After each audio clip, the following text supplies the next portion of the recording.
বরগুনায় প্রকাশ্যে ঘুষ নেয়ার অভিযোগ উঠেছে বামনা উপজেলার নির্বাচন কর্মকর্তার বিরুদ্ধে। ঘুষ নেয়ার ওই ছবি এসেছে ৭১ টেলিভিশনের প্রতিনিধির কাছে, যদিও অভিযোগ অস্বীকার করেছেন অভিযুক্ত নির্বাচন কর্মকর্তা মাইনুল হাসান। এ নিয়ে জেলা নির্বাচন কর্মকর্তা জানিয়েছেন, এসব অভিযোগের প্রমাণ পেলে তিনি ব্যবস্থা নেবেন। সাগর আকনের তথ্য ও ছবিতে বিস্তারিত। এক প্রতিবন্ধী প্রবীণ দম্পতি জাতীয় পরিচয়পত্র সংশোধনের জন্য গত বছরের ৯ ডিসেম্বর গিয়েছিলেন বামনা উপজেলা নির্বাচন অফিসে। সিসিটিভি ফুটেজে দেখা যায় তাদের কাছ থেকে ঘুষ নিচ্ছেন বামনা উপজেলা নির্বাচন কমিশনের ভারপ্রাপ্ত নির্বাচন অফিসার মাইনুল হাসান। ছবি দিয়ে এমন অভিযোগ ওঠার পর শুরু হয় অনুসন্ধান।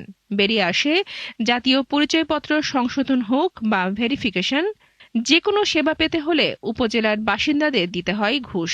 ঘুষ বাণিজ্যের একাধিক ভিডিও আসে ৭১-এর কাছে।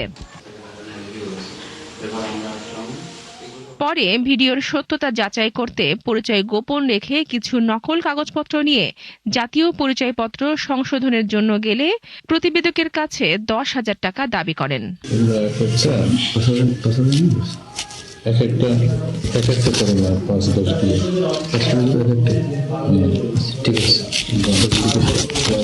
উপজেলার বাসিন্দারা বলছেন, উপজেলা নির্বাচন অফিসে সব ধরনের কাজে ঘুষ দেয়া বাধ্যতামূলক। কর্মকর্তারা যদি ঘুষ নেয় তাহলে আমরা কোথায় যাব? তা এই দেশ স্বাধীন হইয়া লাভ হইল কি? এটা তো অত্যন্তই দুঃখজনক, লজ্জাজনক এবং অপরাধমূলক। এর কোনো পক্ষে কিছু বলা যাবে না। এর যথেষ্ট এর বিচারটা হোক। তবে এসব অভিযোগ অস্বীকার করে মাইনুল হাসানের দাবি, ঘুষ নেন না তিনি। না, আমি এই ব্যাপারে আমার এখানে কোনো টাকা পয়সা লাগে না, বুঝছেন। ফ্রি সেবা, আর আমরা তো এখন এনআইডি সেবা সীমিত, বুঝছেন।